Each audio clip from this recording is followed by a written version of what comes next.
E seguir para esportes. Fabrício Cunha já está aqui, bom dia para você. Bom dia, Alex. Mas nem tudo são flores, né? Tem notícias ruins também no esporte, né? Exatamente, Alex. Infelizmente, mais uma vez, bom dia para você, bom dia aos amigos telespectadores da TV Aratu.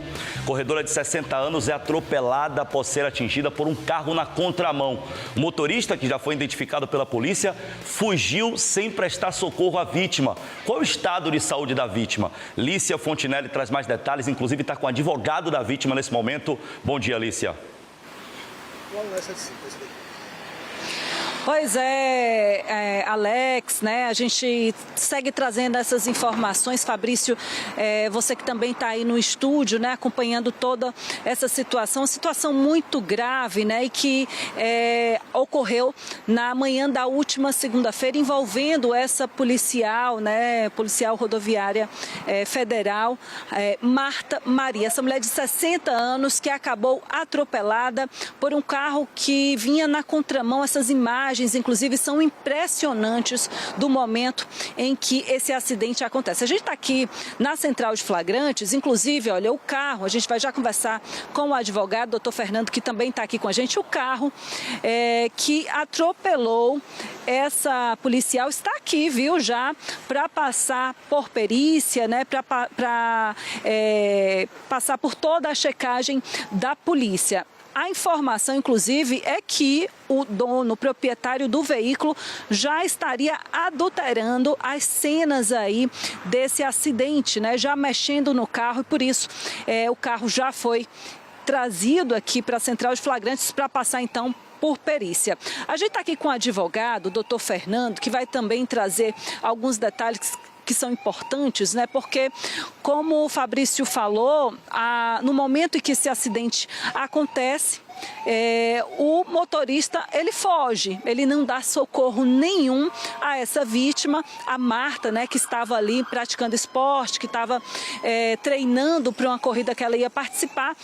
Então ele atropela, vem na contramão, atropela e depois foge sem prestar qualquer socorro. Isso chama bastante atenção, a gravidade com que esse acidente ocorre. Inclusive, logo depois passa um carro, né, na mão que é a correta, mas esse carro também não para. Isso chama a atenção das pessoas que olham depois essas imagens. E logo depois vem duas pessoas que aí descem e já param realmente para tentar dar esse socorro, para tentar também chamar o SAMU.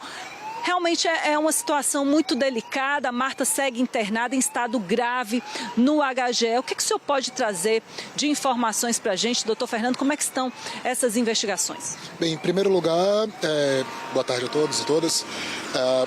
Peço a todos que façam orações positivas para Marta, para que ela se recupere bem. Do outro lado, nós estamos aqui acompanhando as investigações, tentando auxiliar no que é possível o trabalho da polícia.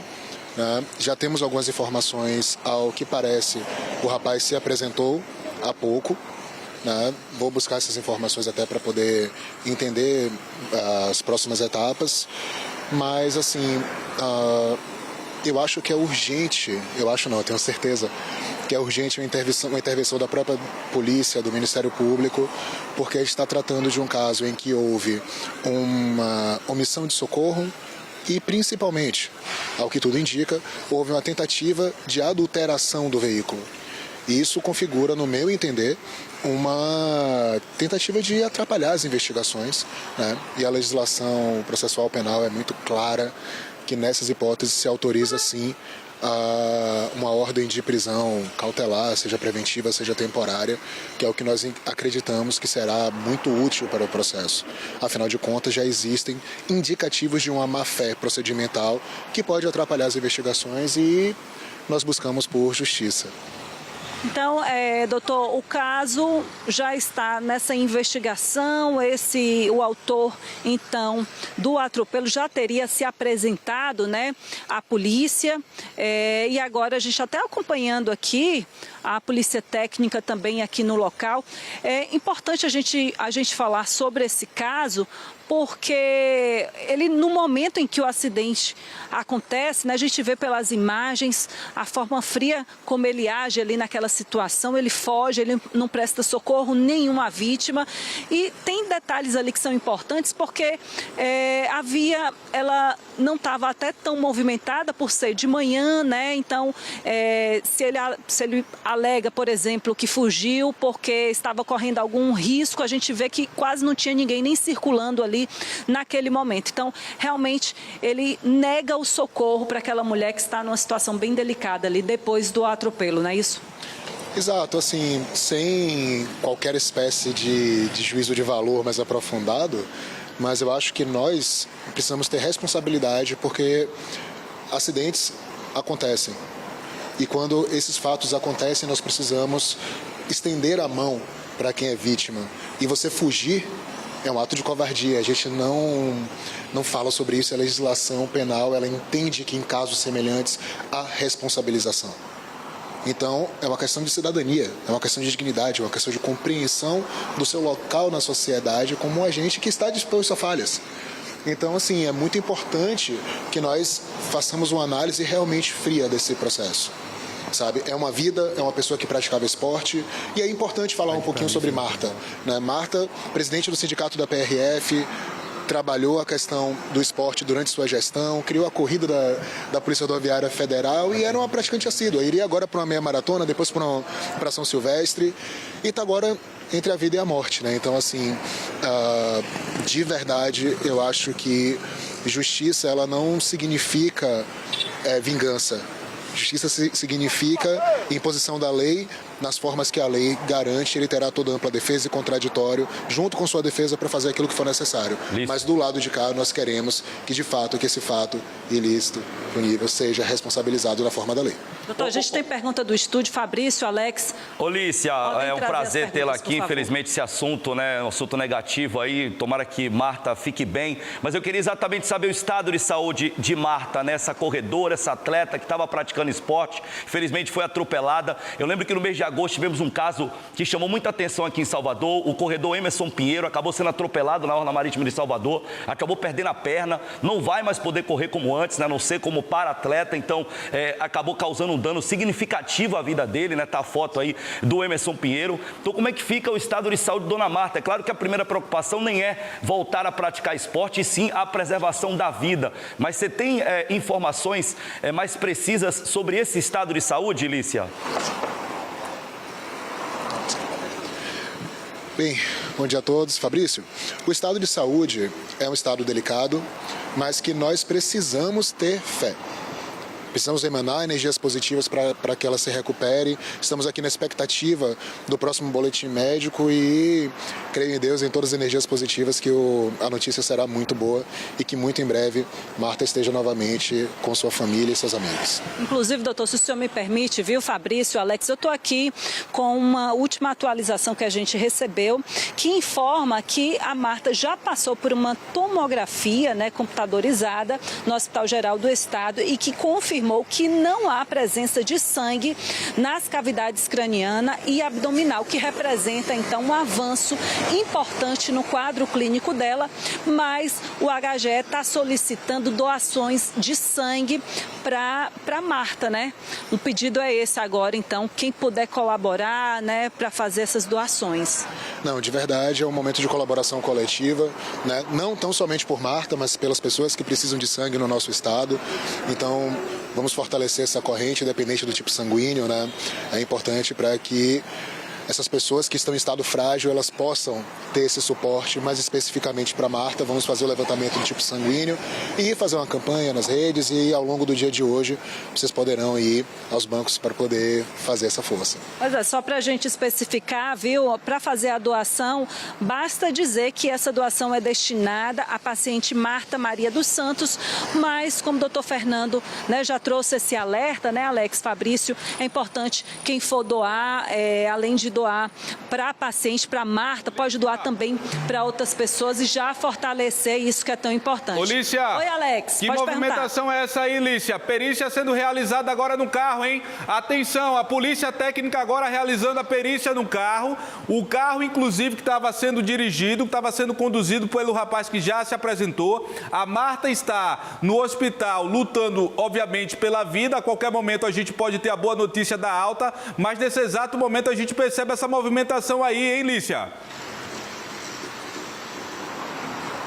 Exatamente, Alex. Polícia técnica já fazendo essa inspeção minuciosa, né? Fazendo aqui toda a análise, até porque o doutor Fernando trouxe informações importantes, né? Que possivelmente o carro pode já ter sido adulterado, viu? Pelo o proprietário, isso porque esse carro estava na mão de um terceiro, essa pessoa já estava levando para fazer alguns reparos, então a polícia técnica quer entender exatamente o que aconteceu nesse momento, se o carro foi adulterado, como foi adulterado, né? Se foi mudado alguma peça, se essa peça já foi trocada por causa do acidente. Então agora é um trabalho mais minucioso, um trabalho de detalhe mesmo que a polícia técnica começa a realizar, trabalho importante da nossa polícia civil, né? Então a gente segue acompanhando aqui, doutor Fernando, essa informação, né, que o veículo pode ter sido adulterado, como é que isso surge, o que é que consta já, o que é que o senhor já está sabendo em relação a isso, né? Bem, de forma bem sucinta, o veículo foi encontrado com um terceiro, né? E, ao que tudo indica, esse terceiro passou essas informações para a polícia no momento em que foi ouvido, né? Então, assim, em sendo verdade, né, é algo que chama atenção e que requer uma intervenção firme do Poder Judiciário. Porque quem está disposto a fazer isso pode estar disposto a fazer qualquer coisa com o processo, e a relação processual ela precisa ter um grau de honestidade, e a legislação prevê isso, a nossa Constituição prevê isso, e por conta dessa exigência que fatos como esse justificam a prisão, que é uma medida extremamente excepcional dentro do sistema Lícia jurídico brasileiro. Fontinelli. Tem mais pergunta lá do estúdio? Pode fazer, Alex. Temos sim, Lícia. Agradecer, inclusive, aqui a sua disponibilidade, minha amiga, como sempre, brilhando aqui na tela do 4.1, trazendo informações aí sobre o caso da Marta com o doutor Fernando. Doutor Fernando, um ótimo dia para o senhor. Se disponibilizou a falar com a gente aqui, com toda a audiência do Aratu 24 horas, de ponta a ponta da Bahia. A pergunta que eu faço para o senhor, doutor Fernando, o senhor teve acesso a esse inquérito policial? Esse caso ele foi tipificado como? Como é que a polícia está chamando o caso da sua cliente? É uma tentativa de homicídio? Como é que está sendo conduzida, então, essa investigação? Por favor, doutor. Adiciono mais um pouquinho, doutor Fernando. No caso que a gente citou agora há pouco, em agosto, aqui na Orla de Salvador, o condutor saiu na audiência de custódia, né? Vocês temem por uma certa impunidade nesse caso? Hoje é lesão corporal por acidente de trânsito. Como é que está sendo investigado? Se você teve... Só você sinalizar. Tá. Bem, as investigações elas amadurecem, né? Estamos ainda entendendo junto com o processo qual a melhor tipificação para o caso, né? Uma das grandes preocupações é uma sensação de impunidade, né? Sensação de impunidade que acontece muitas vezes quando as estruturas do Estado responsáveis pela persecução penal, elas não agem com a celeridade que a gente espera, não é o caso dos autos, né? Mas, assim, torna-se mais uma vez urgente que o Poder Judiciário analise a adequabilidade ou não de um cerceamento cautelar de liberdade, de um pedido de prisão, falando em bom português, que advogado gosta de falar um pouco difícil, né? E isso vai ser urgente para que essa sensação de impunidade não fique no inconsciente coletivo. Se o Poder Judiciário entender que sim, ok. Se entender que não, existem caminhos para recurso e afins. É isso, viu, Alex, Fabrício? A gente segue acompanhando esse caso, né, que chamou muita atenção pela forma covarde, né, como esse homem comete esse crime e depois foge, né? Abandona essa vítima ali no local sem prestar qualquer socorro a essa mulher, né? Marta Maria Santos, essa mulher de 60 anos, Polícia Rodoviária Federal, né? Ela estava treinando ali para uma corrida que ia participar no momento que foi brutalmente atropelada na manhã da última segunda-feira. Então a gente segue acompanhando e qualquer momento então a gente pode trazer outras atualizações aí desse caso. Volto com você, Lícia, Alex. obrigado pelas informações. Você tem prioridade aqui no nosso Aratu 24 horas. Fabrício, é uma notícia triste. A gente percebe que as investigações estão seguindo e que a qualquer momento a gente também pode ter aí a notícia da alta, que é o que a gente aguarda, né? O que mais espera aí. É a principal notícia, né? Estaremos de olho, né? Guardando essa alta da Marta, que ela possa voltar, né, à sua rotina comum, quem sabe até voltar a correr. Tá aí a foto da Marta, que é uma corredora, uma atleta, infelizmente acabou sendo atropelada de maneira covarde, numa contramão, né? E ainda não houve a prestação de socorro, então é realmente muito triste esse caso, né? Mas que a dona Marta possa se recuperar o quanto antes, Alex. 6h50 na Bahia? Sabe quem a gente também torce?